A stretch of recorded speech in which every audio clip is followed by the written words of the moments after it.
This year, Halo Infinite turns 3 years old. Oh, okay. Infinite's had a tumultuous 3 years, to put it rather lightly. Going into it, we were all mega excited for the campaign, and I don't know about you guys, but I really enjoyed it. I mean, I sang its praises so much at launch, and I genuinely could not wait to see where they were going to take it with campaign DLC. And then it got cancelled, and the entire campaign team got laid off so that they could dedicate all of their resources to spending literal years getting the multiplayer up to the quality that it should have been at launch. What could have been? So with campaign DLC officially off the table and Infinite's live service winding down as 343 start to move on to whatever Halo games are coming next, it's time to say goodbye to Halo Infinite's campaign.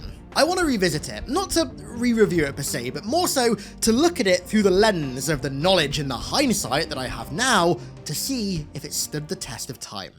So, for this video, I replayed Infinite's campaign for the first time in well over 2 years.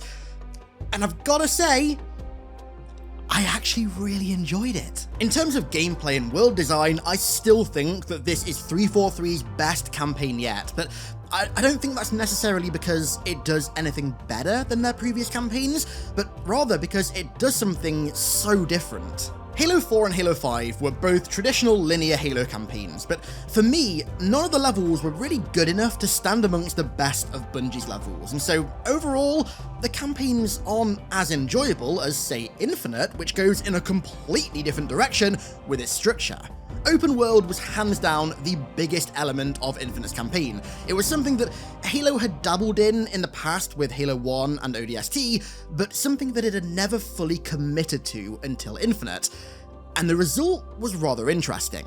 There's a certain itch that only Infinite's campaign can scratch because of its open world design. It's by no means perfect, and I will say that I have more grievances with the campaign now than I did back at launch, but even still, I genuinely find it really fun to just kind of explore Zeta Halo. I mean, not even really doing anything of value, just the fact that I can wander freely through the valleys, the ravines, the pastures, caves, rock slides, and mountaintops of a Halo ring.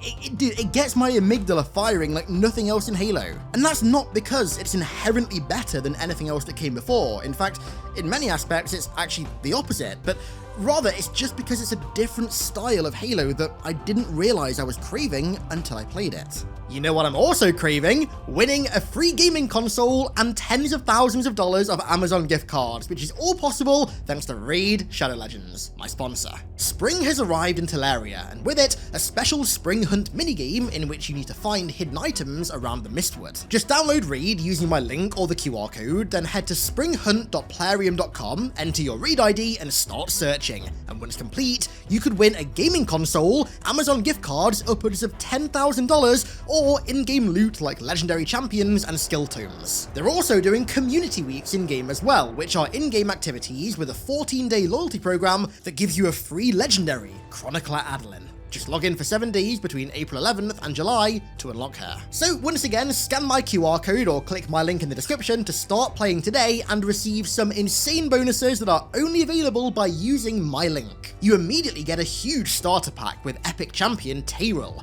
Then another starter pack at level 25 that includes the Epic Champion Rector Drath, both of which are only available if you download using my link or QR code. Once you've downloaded the game with my link, use the promo code SPRINGHUNT24 to get silver and more, and find me in game under name HiddenXperia and join my clan, the Flood Lovers, so we can become flood-loving legends together. Hit my link in the description, and I'll see you on the battlefield.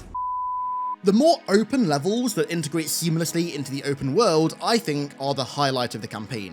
I feel like although the story does tend to suffer in those levels, the gameplay absolutely shines. Because the levels are built around areas that already exist in the open world, there's no one way to reach them or to assault them, which means that on every replay, you can hit a level in a completely different way.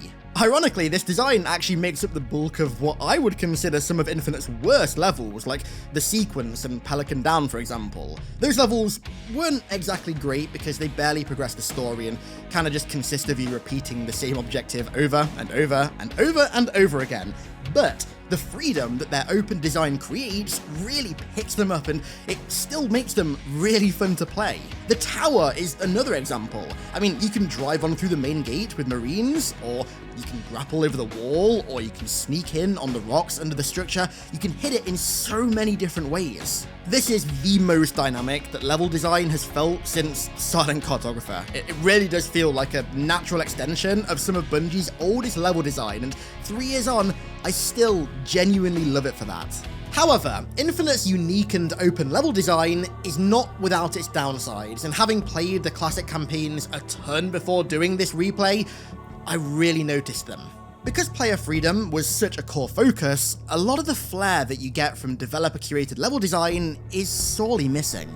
Yeah, you can approach most missions however you want, but the developers couldn't possibly account for the thousands of possible approach angles, weapon combos, and vehicles that you may use when designing the level. Whereas with traditional linear levels, when the devs have complete control of that, the entire thing, from its layout to all the encounters in the level and the objectives that you carry out, are all built around the specific playstyle and tools that the devs choose for you. And so they kind of riff off each other a lot more. Take Truth and Reconciliation, for example. That level was designed specifically as a sniper mission, and so all the encounters, the layout of the level was all designed around you having a sniper and trying to be covert. Or the Ark, for example, in Halo 3, which was, for the most part, specifically designed as a heavy vehicle mission, where you spend most of it in either a Warthog or a Scorpion, and it's designed to help facilitate that. These levels are so memorable because the devs purpose-built them for a playstyle that they chose, whereas with an open world, that level of curation is simply impossible. This is also, at least in part, why Infinite kind of lacks any major set piece. There's nothing that comes even close to Halo 3's Scarab fights or Reach's New Alexandria, because set pieces of that scale require purpose-built areas, which of course goes against the grain of player freedom, because the devs are designing those areas to be utilized by the player in one very specific way of their choosing. Player freedom isn't really present there. If Halo does choose to stick with this open level design for Halo 7, as much as I really do enjoy elements of it, I kind of hope they move away from the sort of MGS5 style of open world and move more towards a Metal Gear Solid 2 or Resident Evil 4 style of open world. So, if you're unaware, Metal Gear Solid 2 and Resident Evil 4 are my tied second favourite games of all time, right behind Halo 2 of course, and they both share a very similar style of open world. So instead of having one massive world that you're free to explore without any limitations, they instead stitch together what feel like a series of linear levels into one big, expansive, yet linear open world that at the same time emphasizes backtracking. As you progress through the story and the world, you encounter doors that you, for example, don't have the keys for, but later on, when you backtrack through those areas with the key, new parts of the level are opened up to you. Now, I absolutely adore this style of level design because it retains the freedom aspect of a traditional open world, but because each section of the world is designed as almost like a linear level, you can still have like traditional set pieces and developer crafted encounters, but with the added bonus of areas that you've already become familiar with changing thanks to the story as you backtrack through them under different circumstances. So at no point do the areas that you're going back through feel repetitive. Now, I really think that this style of level design would work so well with Halo. The franchise is of course no stranger to backtracking, and its greatest moments have all come from linear levels, but also levels that give the player a bit more freedom.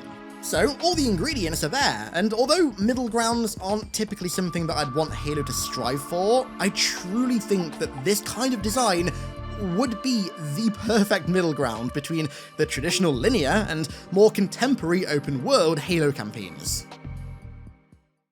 Right, before we get to the last major thing that I want to talk about pertaining to the open world, there are a few little things that I want to first mention. First off, weather.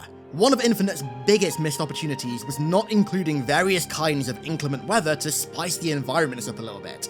As we all know, Infinite only has one natural biome, and of course there are many variations within that biome, but at the end of the day, whether you're in a comfy ravine or a green pasture or atop a rocky mountaintop, you're still in that Pacific Northwest forest. But if there had been heavy rain or lightning storms or, I don't know, overcast weather states, it would have alleviated so many people's issues with the environment just kind of feeling too samey. And speaking of world design, even though there really is only one biome in Infinite, I cannot help but praise the aesthetics of this game to the bloody heavens and back. Although I think that a lot of the Banished and UNSC architecture in this game is kind of just like fine, I love the variation that they have within the Pacific Northwest biome, but I mean, the cake taker for me when it comes to aesthetics in this game is always going to be the foreigner designs.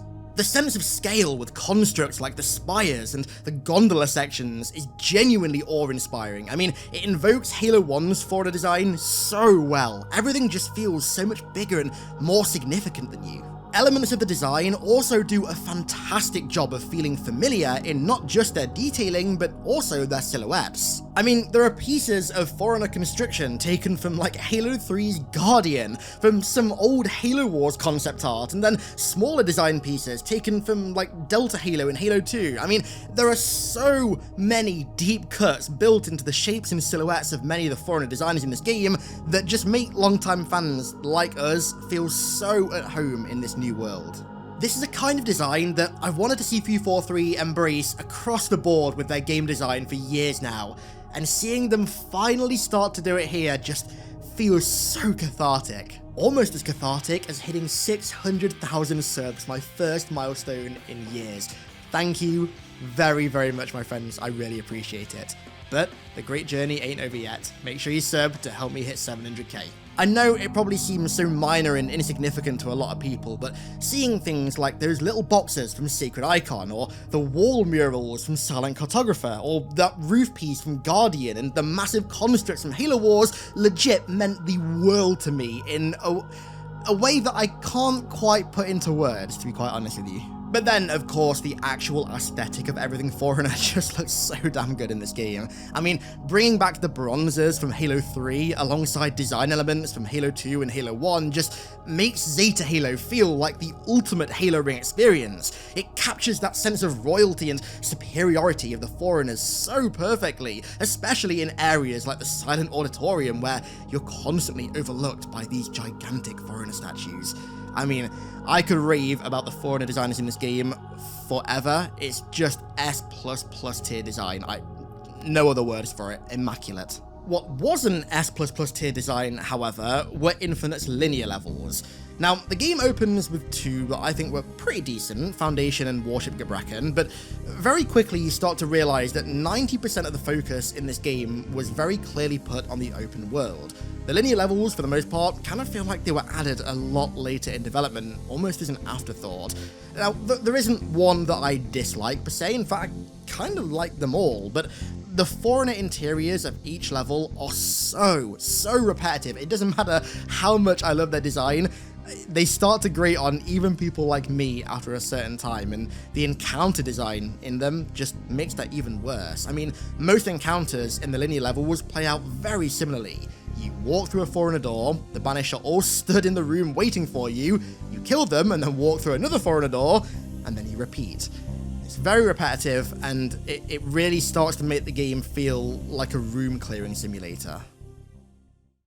And that brings us to the gameplay, which is a rather mixed bag for me. The equipment, in particular, is the biggest stickler. So the way that 343 did equipment in multiplayer, with it functioning almost identically to Halo 3, was perfect. The way that they did it in the campaign, where it basically all acts as glorified Spartan abilities, was not perfect. Equipment worked so well in Halo 3's campaign because not only was it neutral, but enemies could use it as well. They'd throw power drains at vehicles, they'd throw bubble shields down at the start of engagements, or throw a regen field down to protect a chieftain or a leader in their squad. But because of the way that equipment is designed in Halo Infinite, only you can use it, which not only creates a massive power imbalance in the engagements, but it also significantly impacts how interesting the enemies are to fight. It all comes back to the fact that Infinite's equipment is designed more like Spartan abilities as map pickups, rather than unique sandbox elements that act as a natural offshoot of power-ups. Now, I think this shows in multiplayer, but it really shows in the campaign.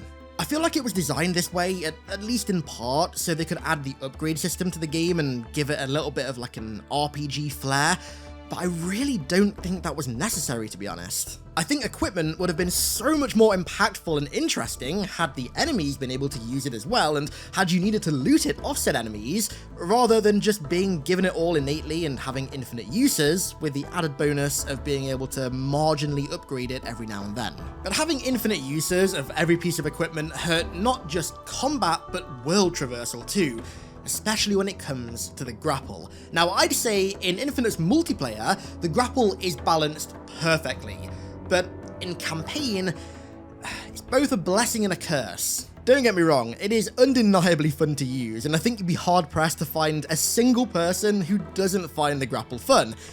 But how spammable it is really breaks the open world traversal. Not only can you move around the map quicker than just using a vehicle, but you can also just ignore any terrain boundary that you come across. There is legit no point to using a vehicle to explore the open world when you can just grapple slide everywhere and then grapple at mountains and structures with absolutely no punishment or restraint. More so than any other piece of equipment, grapple really should have been a finite use equipment that you had to scavenge to find charges for. Exploration of the open world is already fun, but I just feel like it would have been even more fun if it was finite, because not only would you be encouraged to use vehicles more, but you'd also have to actually think about how to traverse rough terrain instead of just spamming the same equipment over and over again.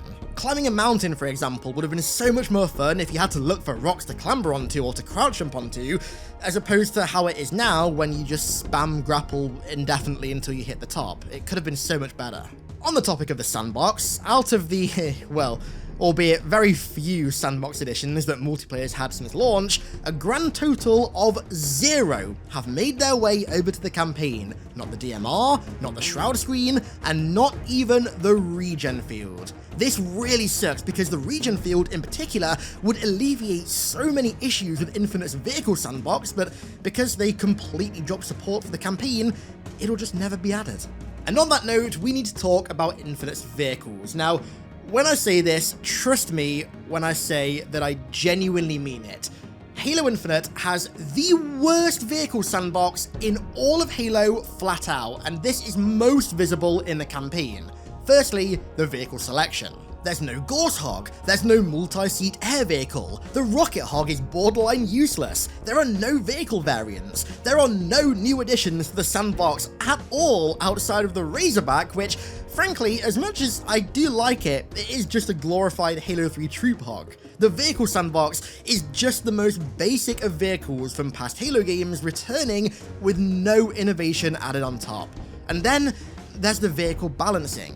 The vehicles are made out of papier-mâché in this game, I swear to God. They barely last a minute in an engagement, which just makes you want to fight on foot with the grapple hook even more. This is particularly noticeable in air vehicles and, ironically, in heavy vehicles. The road, the level designed to be like a Metropolis or Ark-style tank run level, barely works because unless you sit as far back as possible and just snipe targets with a Scorpion, it gets destroyed so quickly you just have to either find a less cool vehicle to finish the level in, or just do it on foot like I did. As you can probably tell, I have many grievances with this game's vehicle sandbox. Getting rid of the Gorse Hog over the Rocket Hog was just silly, and the Wasp being prioritized over the Falcon or the Hornet is a goddamn travesty. In an open world Halo, vehicles should have excelled. Instead, they flopped. But hey, at least the Ghost is good. I'll give him credit where it's due, Infinite's Ghost is really good. Now, this kind of fits into the gameplay, but the way that Marines were handled in Infinite really sucks as well. In a game that's meant to be all about rebuilding the UNSC, their presence is so minor that they may as well not be present. They have zero role in the story whatsoever, and they don't even exist in any of the linear levels. Their only presence is to be saved in what are frankly pointless side quests in the open world.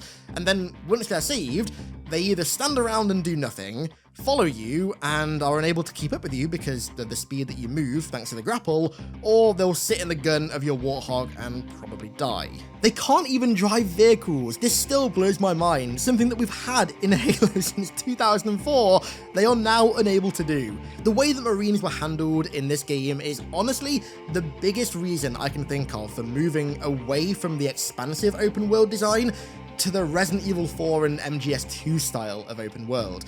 I think with that design, there'd be no issues with AI, but with how open and expansive this world is, I'm not surprised that they couldn't get the AI working, to be honest with you. And the sacrilege on top of the sacrilege cake is the fact that, once again, there aren't even any ODSTs in this game either, which means that 343 have still never included ODSTs in any of their games. The last time we saw ODSTs in an FPS was Reach, 14 years ago. But what about the weapons, the ultimate element of any video game sandbox? Well, once again, I'm kind of mixed on Infinite's weapon sandbox. There are definitely some weapons here that I love. The Heatwave, the Shock Rifle, the Mangler, and the Skewer, great. But man, the rest of this sandbox is for the most part just uninteresting. So they trimmed a lot of the fat that stemmed from Halo 5's excessive sandbox redundancy, which is something that I am all for. The problem, though, is that they didn't fill the gap that was left by that trimmed fat. So in its size, the sandbox in Infinite feels a lot smaller than Halo 5. It doesn't even include any interesting variants either. You know, one of the few things that I will consistently give Halo 5 high praise for were its weapon and vehicle variants. I mean, things like the Answer and the Void Tear, or Void Tear? I can never remember which one it was. Either way, those weapons functioned so differently that they didn't feel like variants, they felt like brand new weapons. Whereas the variants in Infinite that should have been used to pad the sandbox out in lieu of it being trimmed are just like a BR that does a bit more damage, or a Heatwave that bounces a bit more, or a Stalker Rifle that fires like 0.25 times faster. And you know what? Vehicles weren't even that lucky. Vehicle variants just flat out don't exist in Infinite. I also just truly do not understand whose idea it was to get rid of the classic shotgun for the Bulldog. I mean, the Bulldog is just a shotgun without any of the unique flair that the shotgun used to have, and it's so much less fun to use. I don't hate it in multiplayer, but I really noticed on this replay and campaign, the Bulldog is such a boring gun to use against AI. And then, as well, why does the Sidekick replace the Magnum when, functionally, it's identical, yet in terms of its looks, it just looks like a generic pistol, whereas the Magnum obviously had that unique Halo flair? Why is the Pulse Carbine a thing when the Plasma Rifle has been ignored by every 343 game ever besides Halo 5 post-launch, but still, we've never had a Plasma Rifle at launch in a 343 game? It's one of Halo's most iconic weapons, I don't get it. To me, it's clear that the weapon sandbox in this game was designed by the multiplayer team with the sole intention of being used in an overly competitive multiplayer environment, and that the campaign team had almost no input and basically just had to make their designs work as best as they could in the campaign environment, which is a huge misstep. And there's no element of their design more evident of this than the weapon balance. Now, not only does every weapon just do a lot of damage now, but why, for the love of God, does every weapon, and I mean every weapon in this game, have a headshot multiplier? Even weapons like the Needler. I mean, it's so bad that you barely even get a super combine kill with the Needler anymore, because the Needles either do too much damage and kill the target too quickly, or they just, for some reason, end up headshotting them before they can super combine. Headshot multipliers should only ever exist for precision weapons because they act as the reward for using a riskier gun where it's easier to miss your shots. They should not exist on any other kind of weapon. I also feel like since Halo 5, which was the game where the push was made to increase the lethality of every weapon regardless of its intended utility, the differences between weapon categories in the sandbox have been significantly watered down. So the plasma versus ballistics trade-off is still present, it's still there, but it's nowhere near as distinct as it was pre-Halo 5. Don't get me wrong, Plasma still strip shields in this game, but it does way too much damage to flesh now as well, which, combined with every weapon having a headshot multiplier, makes it far too lethal. And every Plasma weapon can also be vented manually now as well, so not only do Plasma weapons do a ton of flesh damage as well, but they can also be reloaded like any ballistic weapon. The unique differences between the two distinct weapon categories have been watered down far too much. However, I've got to say, despite all of my criticisms that I've just aired, the way that the gameplay interacts with the open world and the way that it kind of flows in the campaign at least, I still really enjoy, honestly, as much as I did at launch. I just really wish that Infinite didn't have the god-awful development cycle that it very clearly had, because this campaign shows so much promise, there's so much potential, but you can tell they just weren't able to realize it in the way that many of them had likely hoped to. Now, it's time to start talking about the meat of the pie. It's time to talk about Halo Infinite's story, but before we touch on the story, I feel like there's a very important detail that we got to talk about first. Infinite's cutscenes. Cutscenes are the backbone of every Halo story. They're the main vector in which the story is told, and to say that they're iconic is, well, quite the understatement. But Infinite took its cutscenes in a radically different direction. Inspired by games like God of War, 343 opted to direct Infinite's cutscenes entirely in a one-take format, which means no static shots, no establishing shots, and no camera cutaways. On the blood of our fathers, on the blood of our sons, we swore to uphold the covenant, even to our dying breath. There are a ton of important shots and camera movements that you can do with one take that Infinite does do really well, but having every cutscene be one take was a ballsy move. There are some excellent cutscenes in this game. I mean, the opener with Chief flying through the UNSC wreckage to board the warship is, quite honestly, one of, if not the best 343 cutscene ever made, hands down. Then the Banished intro cutscene, where it establishes the hierarchy and the personas of the leadership, was so damn good as well, and also the sense of pure wonder and amazement from Chief staring up at the first spire being activated is frankly incredible. Granted, I would have maybe liked one more combat one take, but the one takes that we got did a really good job at making you feel and experience what Chief was feeling and experiencing in that moment. The fact that cutscenes are in-engine as well and not pre-rendered, and thus are affected by what you do in-game, only furthers this. Don't get me wrong, I love blur cutscenes, but honestly, I'll take in-engine cutscenes like Infinite's any day over pre-rendered ones, just so I can see the weapon that I picked up in a cutscene. You know, it's crazy how much something as small as that invokes immersion. It really makes you feel like you have a tangible input in the game's story. However, because one-take scenes are meant to be personal and mostly narrow in their focus, there's only so much that you can do with them, which is a problem when there's almost 2 damn hours of them. As much as I can pick out individual cutscenes that I love, so many of them just end up being either Chief and the weapon talking to each other, or a glorified radio call. There's nothing like the intro to Tip of the Spear, or Chief circling the Mantle's approach, the UNSC assaulting the key ship, or Regret's carrier jumping to Delta Halo. These limitations affect the story as well, which, I mean, I guess makes it time to talk about Infinite's story. So, this game's story is weird.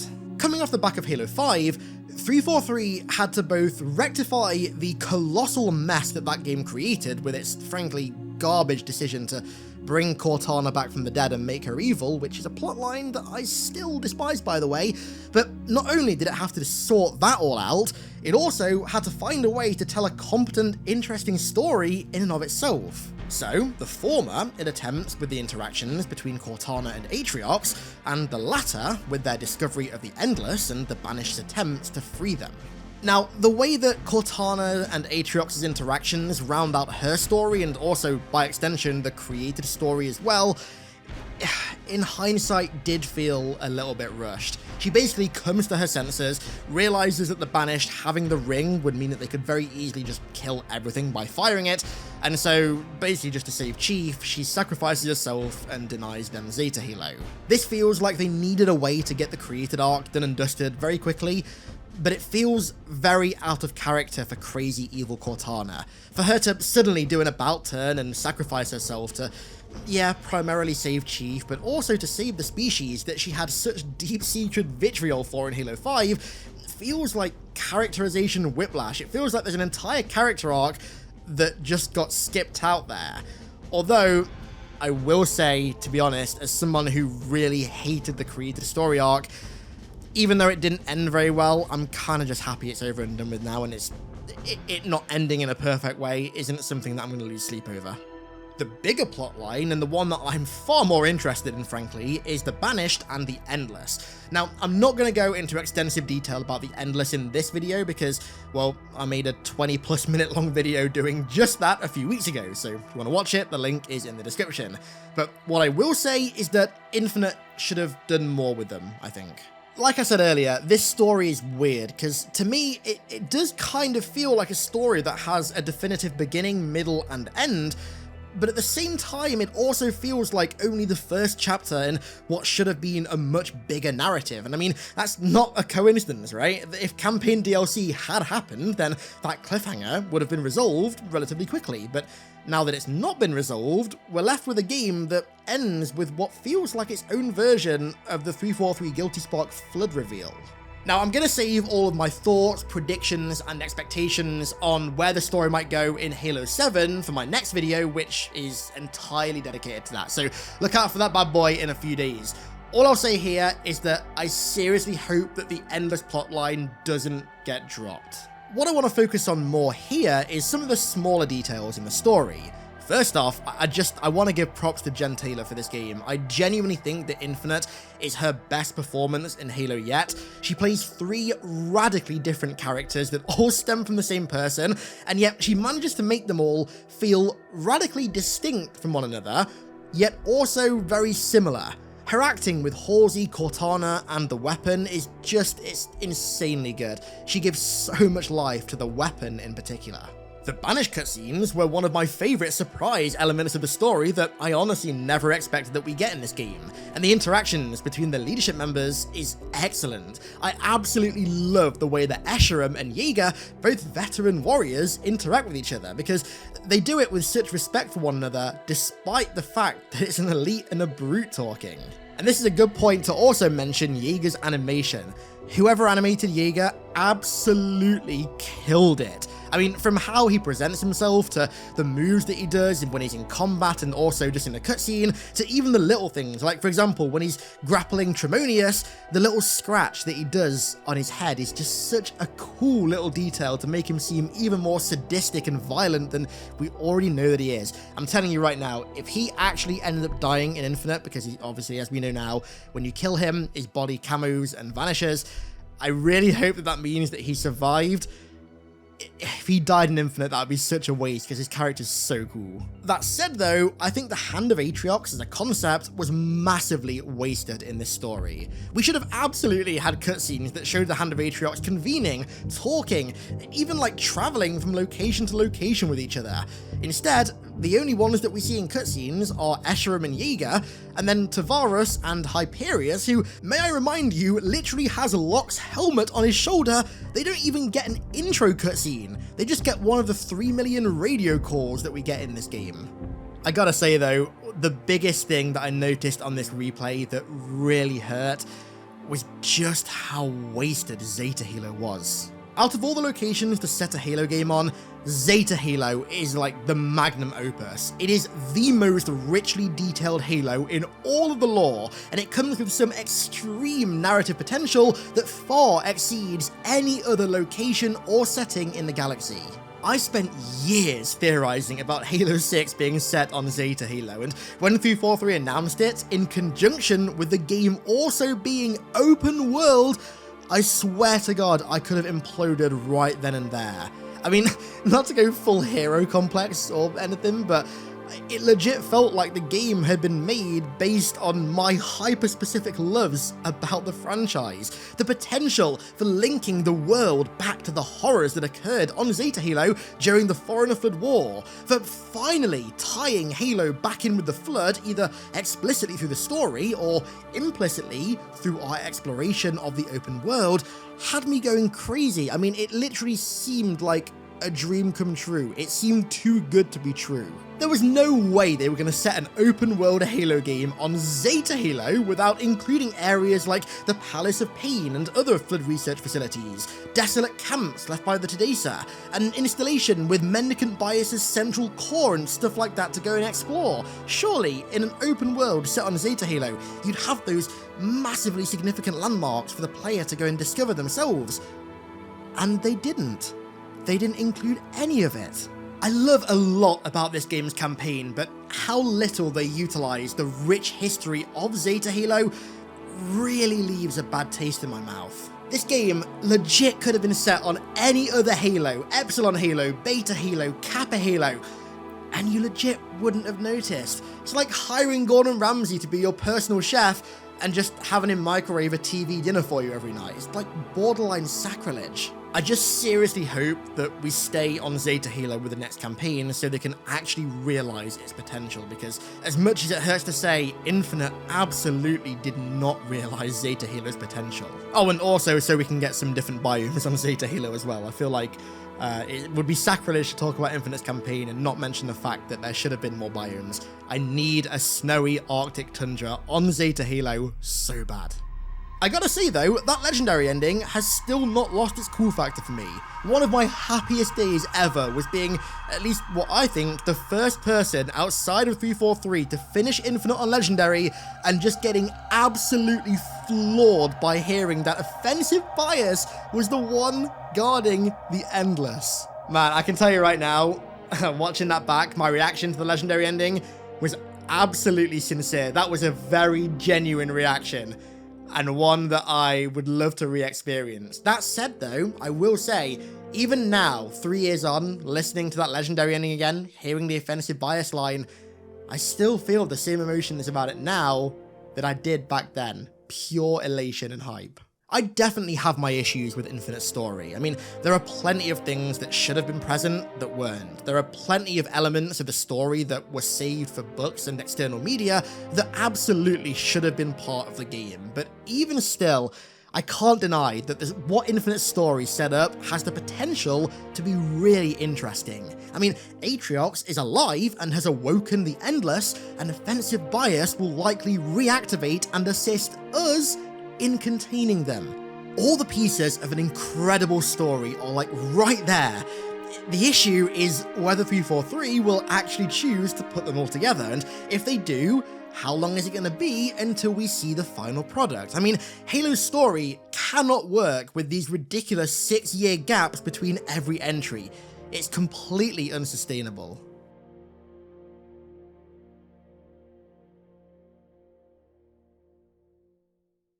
So, overall, has Infinite's campaign stood the test of time? Well, there are issues with it that I definitely didn't have at launch, either because I didn't notice them or because they've become more apparent thanks to how poorly the campaign has been treated post-launch, but despite those new issues that I have, I still really enjoyed this replay of it. And most of the things that I loved about it when I first reviewed it, I still do genuinely love. To me, although granted I am a self-confessed Didact fanboy, but to me, Infinite is hands down 343's best campaign yet. Yes, it absolutely could have been so much better had 343's priorities been in the right order, but regardless, I still really enjoy this campaign. But what do you think? Do you still enjoy Infinite's campaign? Has it aged like wine or milk for you? Let me hear it down in the comments. Thank you to Raid Shadow Legends once again for sponsoring the video and for supporting the channel. Use my link in the description to download now. And so, with that said, it's time to round this extremely long video out here. I really hope you guys enjoyed. I want to give a massive thank you to Connor Grawl for becoming a new Primordial over on Patreon. My friend, thank you very much. You're a legend that transcends the bounds of living time. Thank you also to all of my amazing patrons who also continue to support me over there as well. Thank you so much. And thank you all once again so much for watching. Thank you even more so for 600,000 subs. Here's to hoping that 700k comes sooner. We can cross our fingers and hope. And yeah, I hope you guys enjoyed. Thank you all once again for watching. I really appreciate it. And I'll catch you all in the next one.